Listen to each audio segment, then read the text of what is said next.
ahorita. There's 14 people living in his home, so the need is there, and he does have the water, but the need is still there. Y mi troquita la tenía muy bonita, muy buena, y ya se me yonqueó porque le cargaba bastante peso. Yeah, he used his personal truck to Y ahora, deliver water. ¿cómo le voy a hacer para arrimar agua? So he says it's pretty banged up from delivering water. Porque con 250 galones a la semana no me alcanza. With the 250 gallons of water that he hauls water is not enough. Right. Necesitamos unos tanques más grandes para tener más agua. We need bigger tanks so we Ahora have lo- more water. Ahora lo que estamos haciendo yo y toda mi familia, Now what we're doing, me and my family are doing, gracias que nos pusieron unos baños también. they Potable. I give thanks to those people that they put showers. Todos los días podemos bañarnos a gusto con agua calientita Now o we can helada como shower la quiera uno. practically every day with warm water. Gracias a nuestro gobierno, Thanks to our government yo lo que puedo decir and Iglesias Church. que este problema que tengo yo ahorita con lo que pasó con la sequía, The problem that I have now with the drought, los sufrimientos y batallas que he pasado, everything we've gone through, ni en México los había tenido. unfortunately, I mean, in Mexico, I hadn't had it, that type of. Por eso, no se vayan a reír o a burlar de mí porque soy hombre y estoy llorando. Pero soy el único hombre allí en mi casa. Y hace poco tuve una operación y así aún, gracias al tanque que me pusieron y la pompa que me dieron, es mucha ayuda, porque yo levantaba los tanques de 50 galones y toda el agua, miren. He just had surgery, so he's just saying that he had surgery and he'll continue to help as much as possible. Thank you. Thank you very much.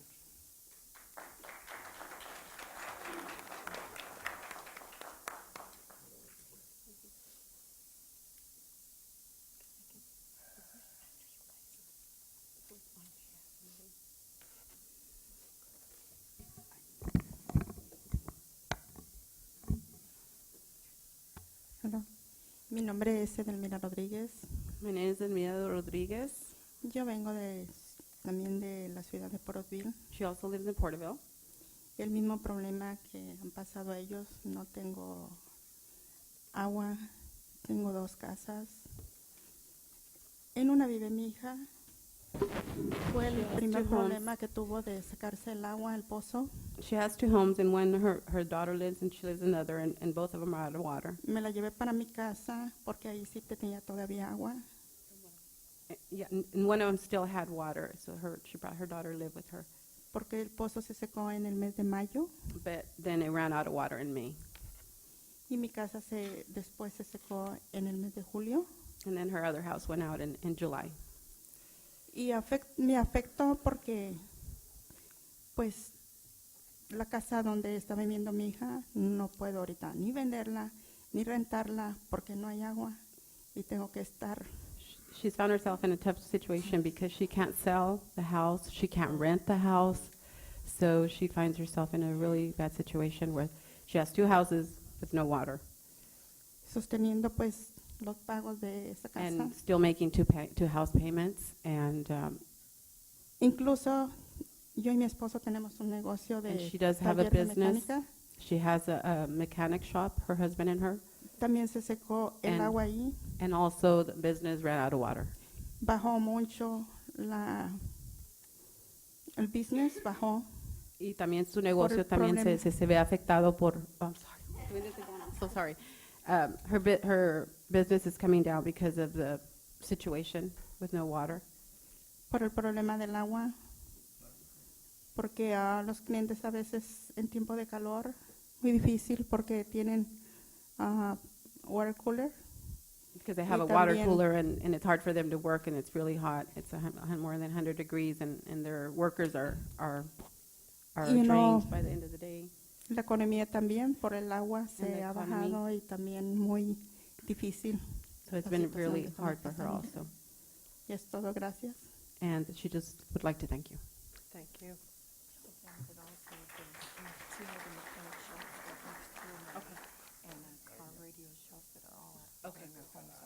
Okay. We just want you to know that there's, in that same street, there's 3 other businesses that are completely out of water. So it's affecting them, and their homes, and it's affecting them also.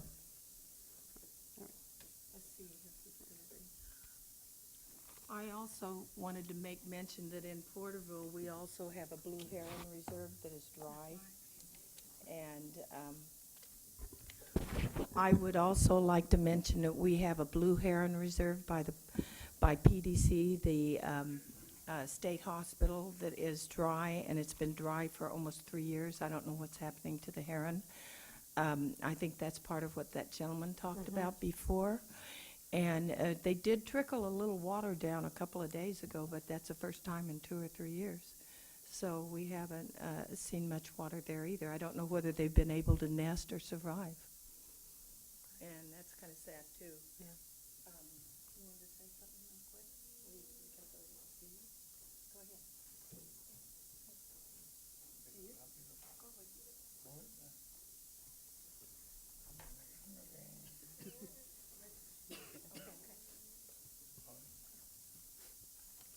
We'd like to thank you for listening to us. No, thank you for coming, and I know our folks have been down working with you, our drinking water division, and thank you for your leadership. We are also very appreciative of what the county does. They're putting in new tanks right now, but it just all takes time. Unfortunately, I know that it's hard. They had to wait to have the tanks built, and they are giving boxed water, and I'm still giving water to people, and the Iglesias Church is giving water to people, and we have other people that are handing out things, but it's a pretty bad situation It's very there bad, right now. and you've been able to get the attention of people all over the state who didn't even realize that there was a drought. So in addition to your work helping your community, you're helping other communities as the LA area and others recognize how severe the drought is, which is a very hard message to get through. As I said earlier, we've been trying, but you've done an extraordinary job, and that's important. Thank you. Very important.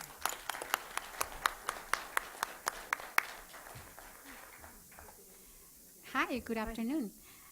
My name is Carmen Garza. Thank you very much for the opportunity to let me speak to you today. I come from the Central Valley, where my family and I have lived and worked all of our lives, going back to 3 generations. I have been extremely fortunate to have worked for the same employer for the last 42 years. I'm sure you can tell by my age, huh? I feel that I have a good understanding of the critical situation facing the farmers and the workers because of this severe drought. I drive out to the fields and I see vineyards where the ground hasn't been worked on, which means that it has been abandoned. I see all kinds of trees standing but dried. Even if the farmers try to harvest their vineyards without sufficient water, the grapes will shrivel and they won't be marketable. All of us farmers and workers alike are living a very stressful life since last year, but more so this year because the drought is now worse and we have used all of our resources. My dad told a story about a time when my grandma was making tortillas and all the children were eating, but not my grandpa. My grandma knew that there wouldn't be enough for everyone, so she whispered to the children to please leave at least 1 tortilla for my grandpa. My grandpa heard what she said and got up and left so not to take away the food from the children. I'm afraid that this story could be repeated with our families if our jobs are lost due to the drought. My family and I are very proud of the fact that we have never asked for any public assistance because we have been able to keep our employment on the farms. All I want to ask you today is that you do what you can within the law to provide the farmers with the water necessary to continue farming and therefore give us the opportunity to do honest work and to provide for our families. I know that when you are not there to experience the real situation, it can be hard to understand. So I hope that you listen to friend of mine, 12-year-old little girl, very brave, who missed school today to be here to speak to you. Her family is also here and are farm workers from the Porterville area. This young girl has been there for her mother, who has been recovering from cancer, and now she is facing her daily life without a drop of running water in her home. This is too much for any person to live with. So I ask you to listen to her and then do what you know in your hearts is the best solution for all of us here in the valley. Let me introduce you to the most caring, sincere person, Jocelyn Serrato. Thank you. My name is Jocelyn Serrato. I live in East Porterville, where we have been struggling with the dry well since July of 2014. My mom is a cancer survivor and still manages to do the things she usually does without the supply of running water in our home. My mom has to warm the water on the stove to take a bath with a bucket of water and a cup.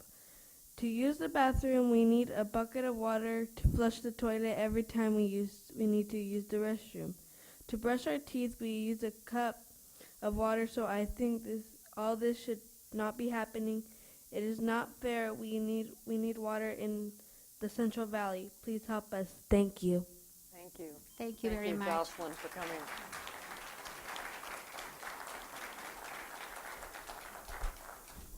Thank you all very much for taking the time to come see us. Our next panel is the grower panel.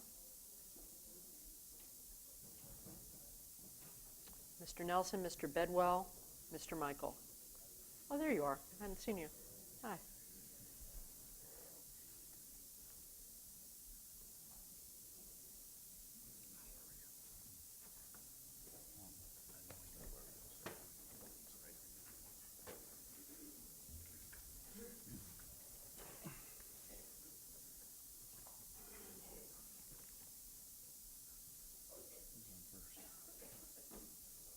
Mr. Nelson, you are Thank you. listed first.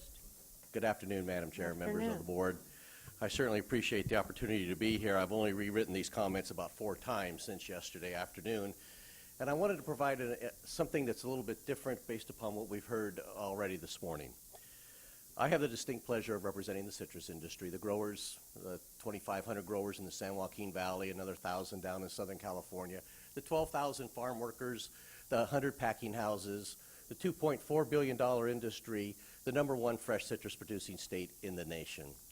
What you're seeing before you is government activity. Government activity as a result of decisions made last year and this year. Today in the Western Hemisphere, states such as Florida and Texas are seeing their citrus industry destroyed by a pest and disease. In Brazil, they removed 22 million citrus trees because of a disease.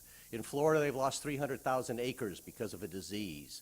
Texas has no hope, neither does Mexico. China's just announced they have the disease. And you know what our disease is? It's decisions. It's decisions that force growers to remove their trees, lay people off, and reduce the amount of supply of fresh, wholesome, nutritious fruit. Now, we're not the only industry like this, but we're the citrus industry, and I get paid to represent them. I'm not a farmer. I'm not a lawyer. But I am somebody that's lived and breathed with this industry for almost 40 years. And I'm proud of that. I'm proud of what they do, how they contain and sustain the environment, how they have become more efficient in managing the resources that they have to create food and fiber. And that is under attack by decisions from government. Not just state government, but the combination of federal government. Let's connect the dots, excuse me. What you've heard here earlier today and on the previous panel was hope that was lost. The decision made by your executive director didn't have to be made in that tone. It didn't have to be made in that direction. It could have been made as a status quo based upon the recommendations from other agencies and in fact give hope to people that don't think they have any. But he chose to take it away. That's not a decision an executive director should make. I am an executive director. I don't make monumental decisions like that about the stakeholders in my industry until I consult with them. And if he in fact consulted with you, then shame on all of you. If he chose to make that decision alone to take away this false or small amount of water that provides hope hope. It wasn't going to make a big difference to a lot of these people and a lot of the communities down south, but it was hope. And we have no hope. That hope is gone because of decisions that were made like this. U.S. Fish and Wildlife Service. The service accepts Reclamation's determination that proposed drought actions will result in no additional adverse effects on Delta smelt or its critical habitat for the months of February and March 2015 beyond those in the 2008 biop. The National Marine Fisheries Service said, the proposals were considered in the underlying analysis of the salmon biop and are not likely to jeopardize continued existence of the listed species under that biop, nor exceed levels of take anticipated under that same biop. The California Department of Fish and Wildlife confirmed that the proposals are consistent with the California Endangered Species Act and the biological opinions. Members of the board, I'm not a manager of water. I'm a manager of policy. I engage in issue management. And when I see and hear agencies of government all unified saying the same thing and one individual makes a decision that counteracts that, there's something with the process that needs to be reevaluated, and there's something with the underpinnings of the decision-making process therein. I heard inconsistencies in the testimony from this morning. I heard agencies testify that there was communication, that there was interaction, that there was nobody blindsided, that there was science. And one man chose to ignore those recommendations because it was a safer decision. He took hope away from those panels and those people we just heard from. In the audience with me today is a gentleman who's on my board, 36-year-old family farmer. He's a fourth-generation grower. His grandfather started California Citrus Mutual, but the father before him was putting trees into the San Joaquin Valley almost 85 years ago. He has hope for the future. But decisions like this, the minuscule amount of water we're talking about that could provide hope, it's taken away because of decisions like this, and we have no choice other than to start fighting back. As an organization and as an industry, we're always willing to work with others. We all are stakeholders, and you know what the definition of balance is in the mind of the stakeholders that testified this morning to maintain the status quo? Is we all got to share pain equally, but we don't want to share as much pain as you. Therefore, maintain the status quo. Zero is the status quo. Zero is not balanced for those south of the San Joaquin, or south of the Delta in the San Joaquin Valley. Zero is unattainable for the future of fresh fruits and vegetables in California. There's a reason why California needs to stay in the production of fresh fruits and vegetables. It's because we have a climate and we have efficient producers who manage their water, utilize the latest techniques and farming practices, engage in massive amounts of research to be a more profitable entity under very harsh conditions. And they do it better than anybody in the world until government interferes. This is government interfering. The pictures before you are just as a direct result of government interference in the past 14 months. The other pictures of those farm workers that are forced to be putting up shanty towns on fields that are no longer producing fresh fruits and vegetables is because they're losing their homes. And growers are assisting them in trying to find alternate places to live when they saw those pictures come forth. It is a sad situation down there, and when somebody takes away hope, that makes it much worse. You can provide hope to those that were in the audience, to those that were on the panels.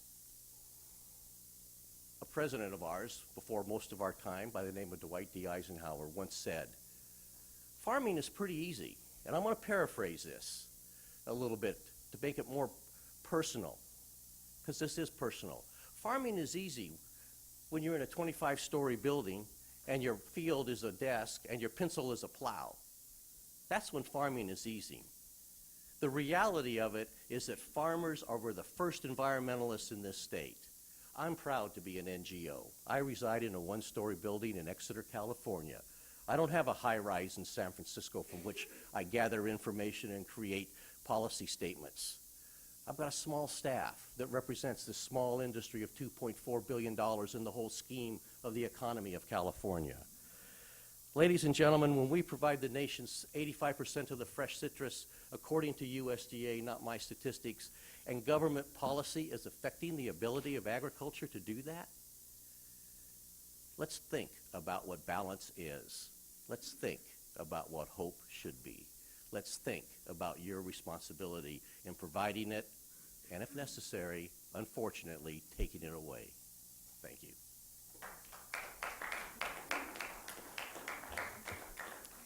Good afternoon. My name is Barry Bedwell. I'm president of the California Fresh Fruit Association. Our membership, which represents 13 permanent fresh fruit commodities in California, ranges from the south in Coachella all the way up to Lake County in the north. Our primary constituents are in Kern County through Madera County, but we do have Delta members as well. So you can imagine the conversations we have internally about some of the issues that are in front of us. This particular case is one that I think, in thinking about your comments earlier about trying to make the points necessary for you as board members to make the right decision here. I don't think there was any animosity or ill intent in the executive director's decision. But I think looking through today, you see the most impactful situation involving humans. It's really about the human condition here. But first, let me give you some reasons why I think this decision should be reversed. First of all, you have a situation of almost total unification on a bipartisan basis with people from both sides of the aisle in looking at two federal agencies as well as a state agency that have agreed that this would not do harm to fish, wildlife, and saltwater intrusion. That is first and foremost. When you look at the rationale you put forward for having this change order, the rationale was to make sure it was for public benefit and that it did not harm fish and wildlife. I think there's rationale through the experts at those agencies to back that up. Anytime you see a coalition letter that's headed by Senator Dianne Feinstein and Majority Leader Kevin McCarthy, you've done something special. I can't imagine another time when both of them together would come out and say, we're disappointed. I had the opportunity last week in Washington, D.C. to meet with Senator Feinstein with a small group. I can tell you her disappointment was genuine. Her concern is genuine. So we have a situation both at the federal and state levels, first of all, that say, why can't we move ahead in a reasonable fashion with the proper protections?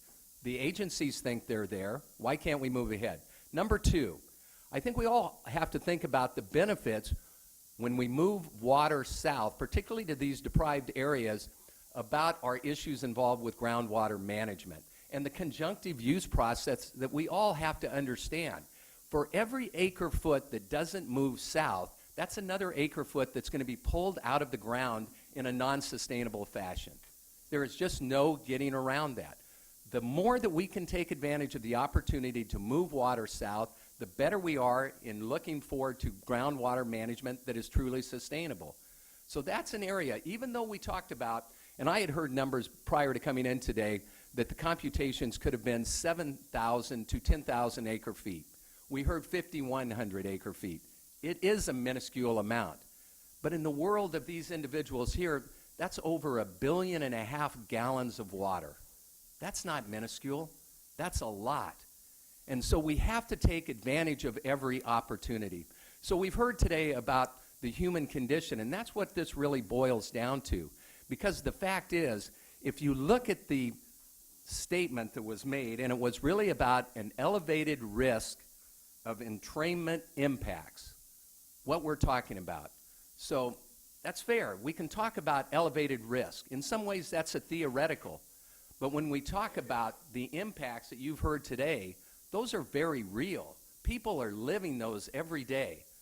So when Board Member Diadamo mentioned, we are not going to solve the unemployment problem. We're not going to change the total economics here. We're not going to have these major effects. I agree totally. We will see modest benefits, though.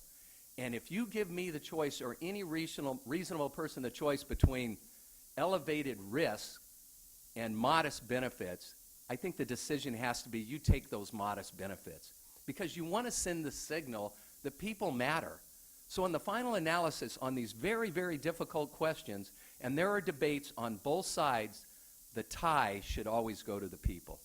So thank you very much for the opportunity to comment. Thank you. Good afternoon. I wanted to start first by thanking the board for this opportunity and also for putting together the forum where you've been able to hear that this problem is not the problem of one water district or one area of people. It's a much larger issue. My name is Cannon Michael. I'm the 6th generation of my family to farm in California. I live on our farm with my family in Los Banos, California. I got back to our farm in 1998, and since that time I've wondered if I even want to encourage my kids to have a next generation in this business. It's very difficult. I think it's fitting that we're sitting here in the Cal EPA building, since California has really the most rigorous regulatory climate in the world, and the California farmers, we not only comply with all the regulations and have enforceable penalties, we have the highest worker protection standards. We do everything that we possibly can to ensure production is done in the most ethical and humane manner. We support our communities. We are extremely involved in all those efforts, and it's been disheartening to really feel like there's been a lost connection with us and what we do. I am up here today on behalf of the cotton industry, and I would just give one story, if you'll indulge me. Cotton is produced all around the world, but nowhere in the world is it produced in a more finer fashion and a more quality product than it is here in California. One of the largest exporting countries is Uzbekistan, so you could possibly have cotton clothing on that came from there. Well, the largest contaminant in their cotton every year is human blood, and the way they harvest their cotton is that they close their schools and they force their children into the fields to pick the cotton, and that cotton is covered in human blood from the children's hands bleeding. So you can see production standards aren't the same everywhere. I would feel much better about wearing a California product. I'd feel much better about eating a California product. If you care truly about those things, you have to protect the California farmer. And I have served on enough boards, and I was part of Ag Leadership, California Ag Leadership, so I know farmers from the north of the valley to the south. I know farmers in the Delta.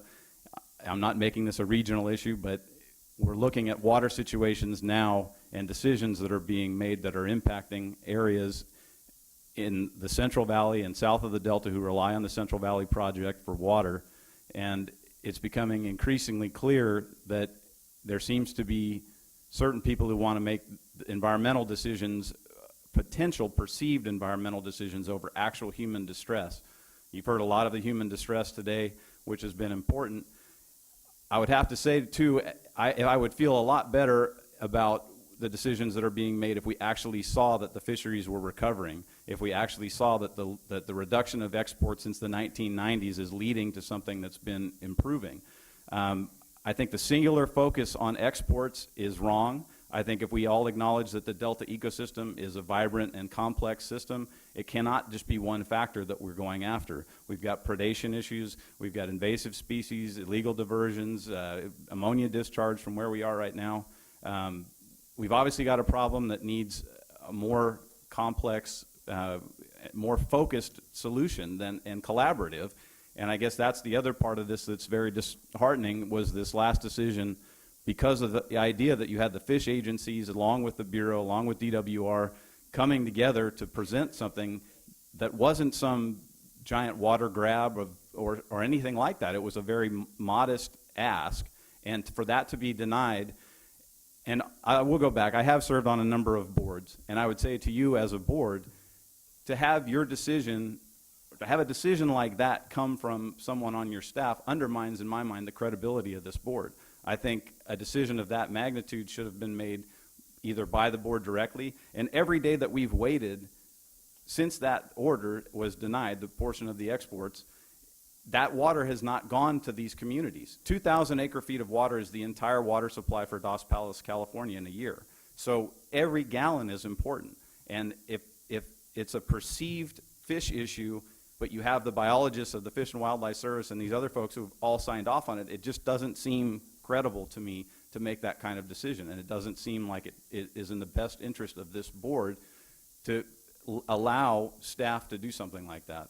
I would think that you would want to have more control. I would think that you would want now there to be this lag of time that we have where precious gallons of water, not even acre-feet we're talking about, can make all the difference to communities, all the difference to these people who've come out here and poured their hearts out to you. So I would ask that this board reconsider this decision. I know we have to wait a certain amount of time and the decision won't be made today, but you've seen real human impact. You've seen tears cried on these desks that are real.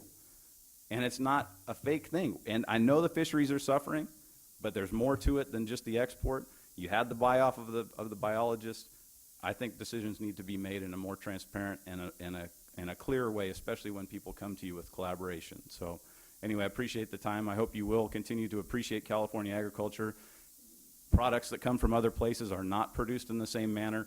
Every farmer that goes out of business in this state, you have lost them, and they cannot come back. The cost of doing business in this state is so high for everybody because of the regulatory environment that we live in that you can never get back into the business once you're gone. So we have to protect the assets, and I'm like I said, I want to protect all California farmers from one end of the valley to the other, from the coast, everyone, and it's the most important resource that we have. We can't compete with the tech numbers. We see, I'm sure our fish friends wouldn't want to be compared to Google and Twitter and those things. I mean, yeah, 44 billion may not seem like everything to everybody, but it's a hugely important industry. It's a hugely important impact on our communities. We have to preserve it. So I thank you for the time and the forum, and I appreciate you listening. Thank you for coming. Thank you very much, and we will be here all day listening to people who have varying different views. That's our task. Thank you very much. Next, are we going back now to the DWR panel, and then Yes, we'll go back to the, Yes. we're going back to the order we were in now? That's correct, Okay. yes.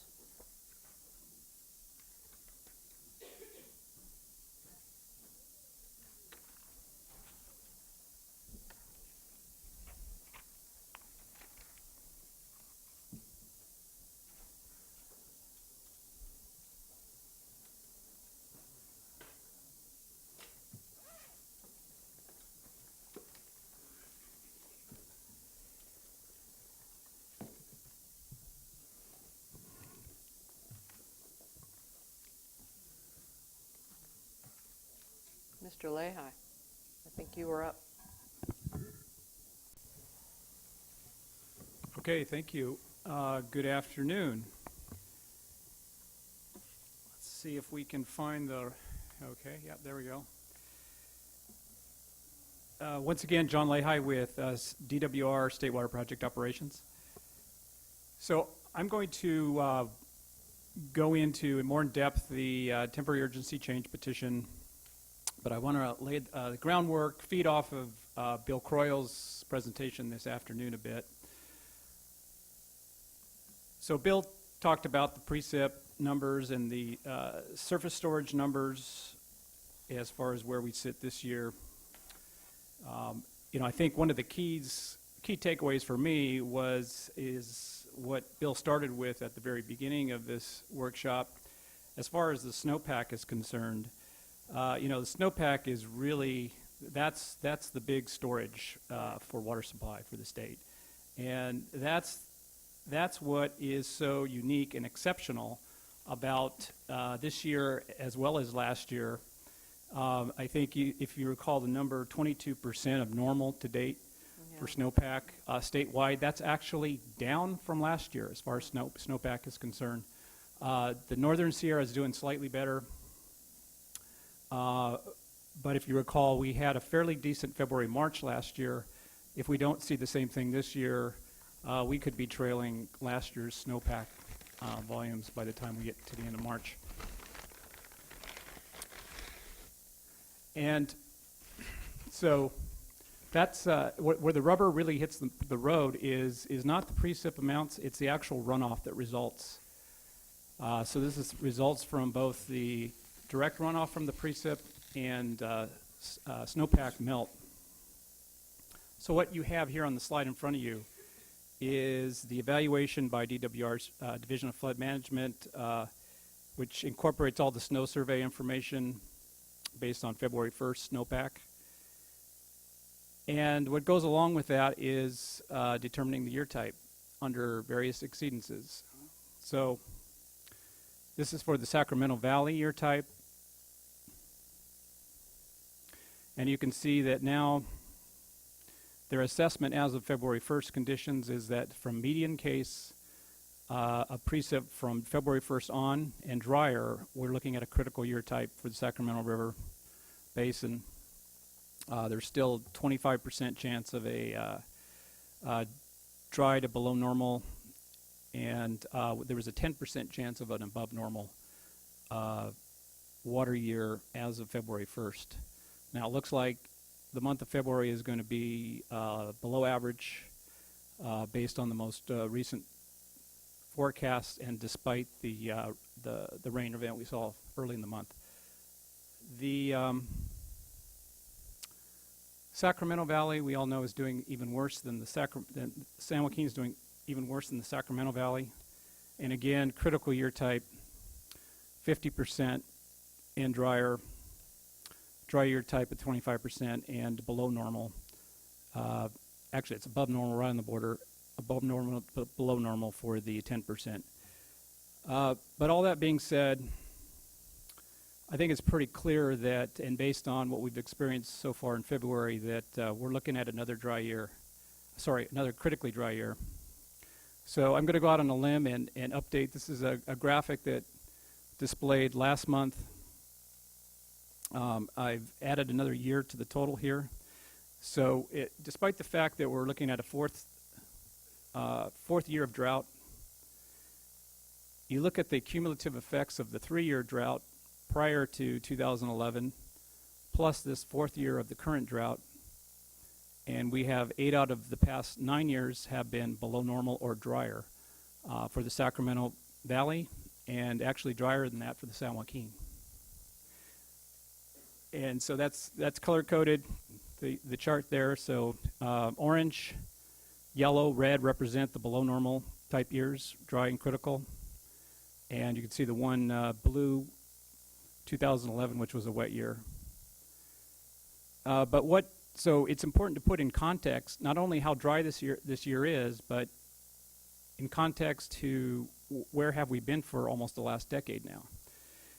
And in terms of state water project allocation, for example, over this 9-year period, there have been the shortages have been greater than 50%. So we've averaged, if you include the 15% allocation thus far, about 43% average deliveries.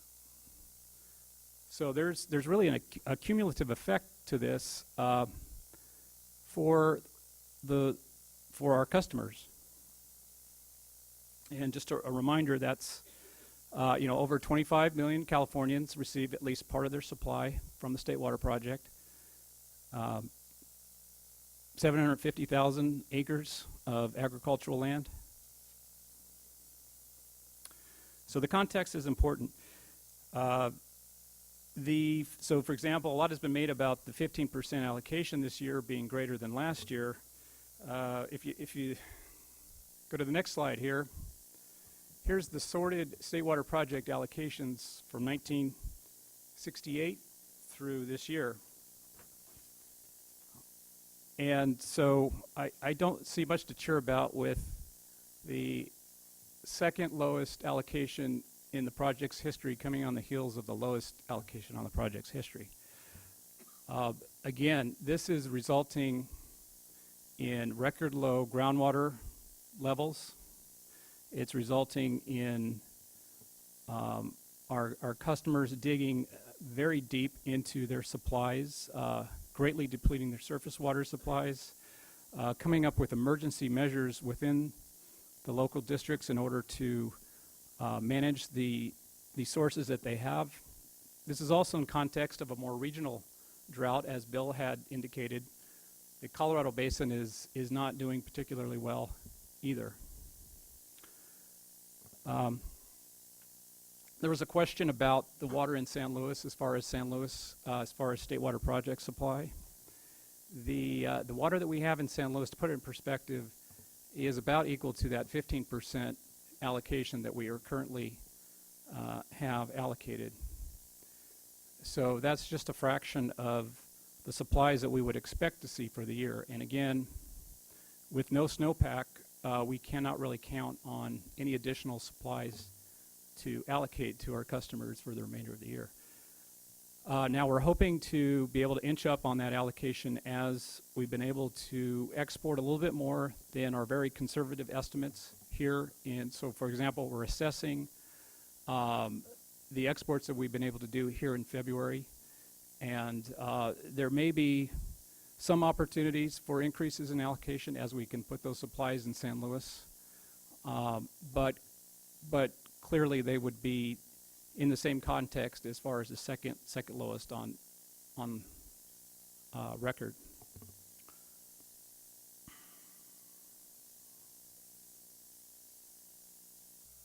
So this is all the impetus for the for our temporary urgency change petition.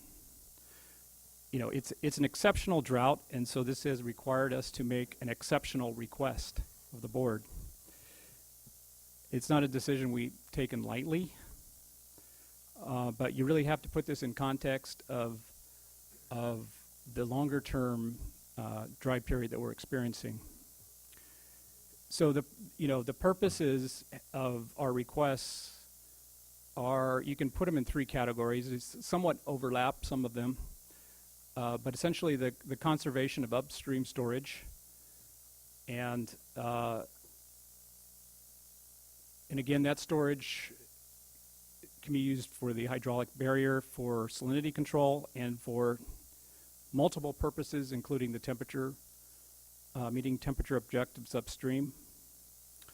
Managing delta salinity, there's a little overlap with the upstream storage conservation piece there, but there's also, cross-channel gate modification kind of falls in that category as well. If we, in the very dire case, if we were needed to go down the road of potentially emergency drought barriers, that would fall into that's not something we're asking for at this point, but that would fall into that salinity management piece as well. And lessen economic losses. So this is really the export of abandoned natural flows, and some of that having been approved, and some of that is in this so-called intermediate step. But this would be supplies that would be a direct trade-off with outflow, and there would be no opportunity to really back that water upstream. So that's falls in that third category.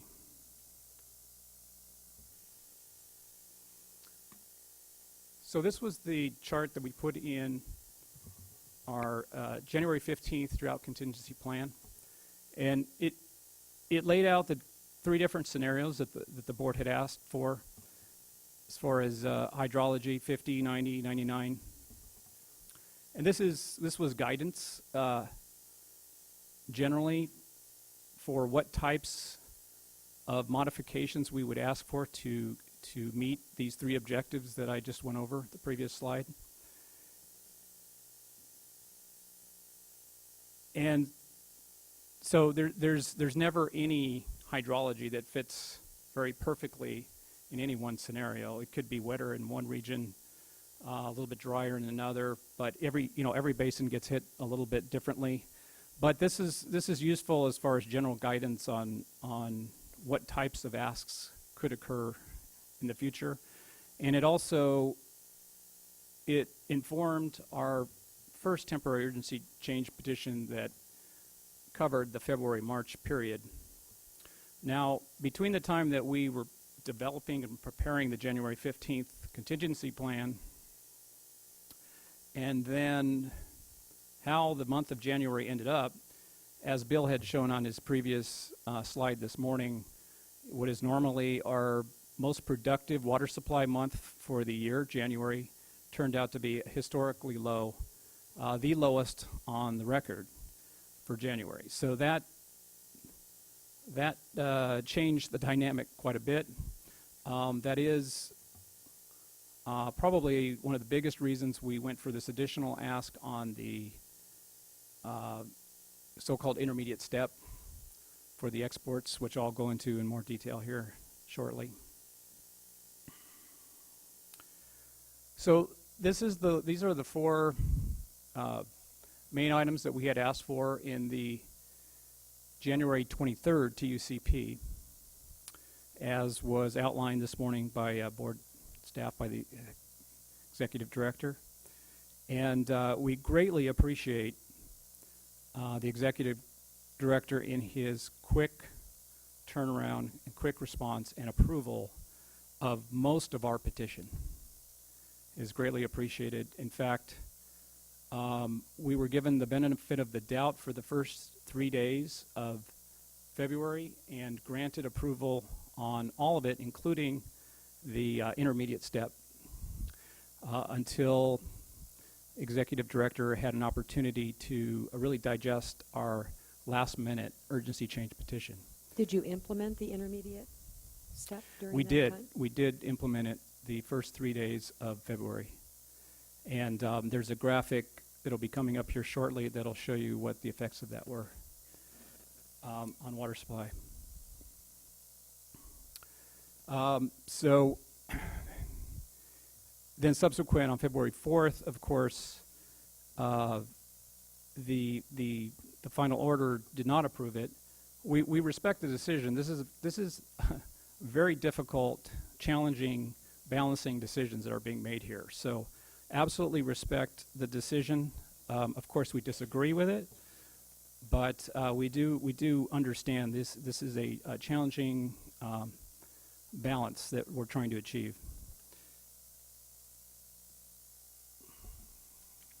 So as far as the intermediate step is concerned,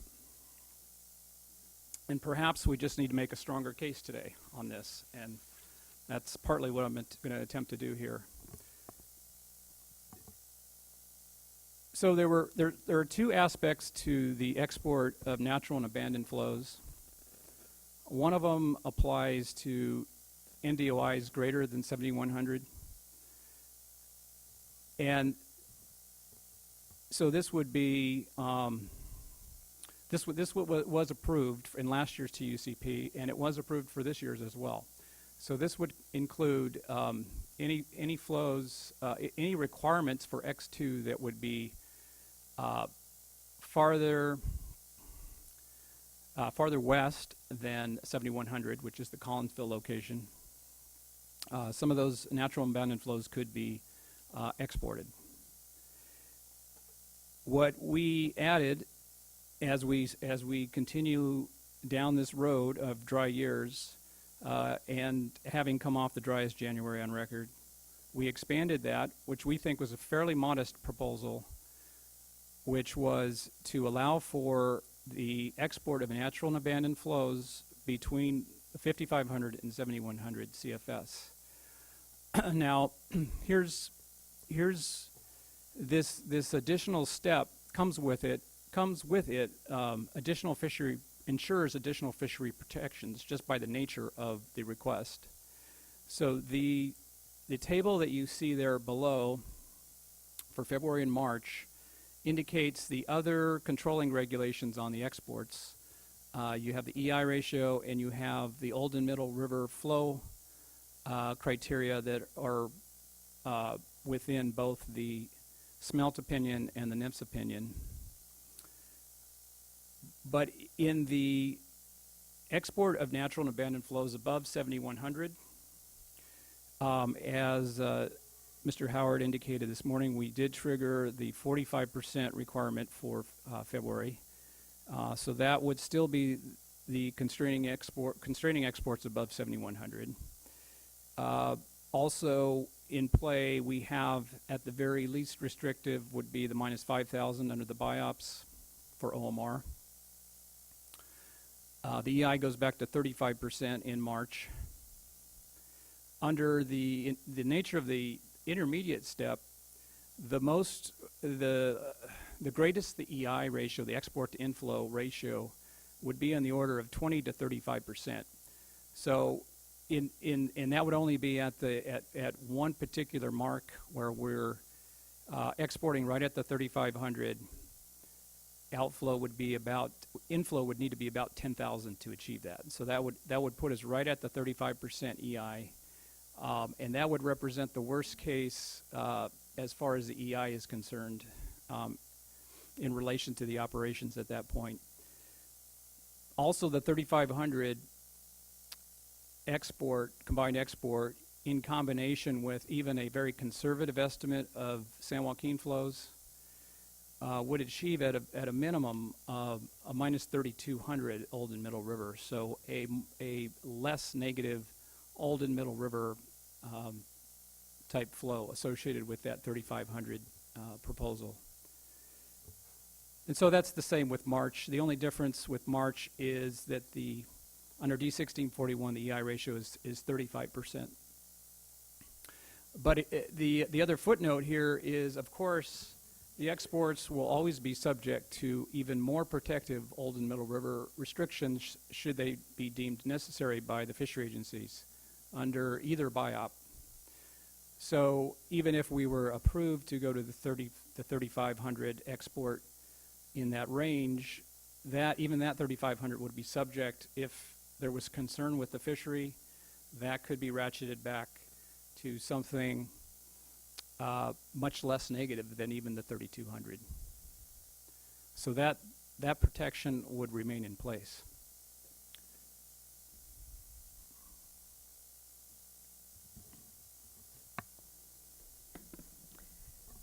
Can you explain to me the bottom line of what you're meaning by, are you saying that the standards you asked for aren't really going to make that much of a difference because there are these other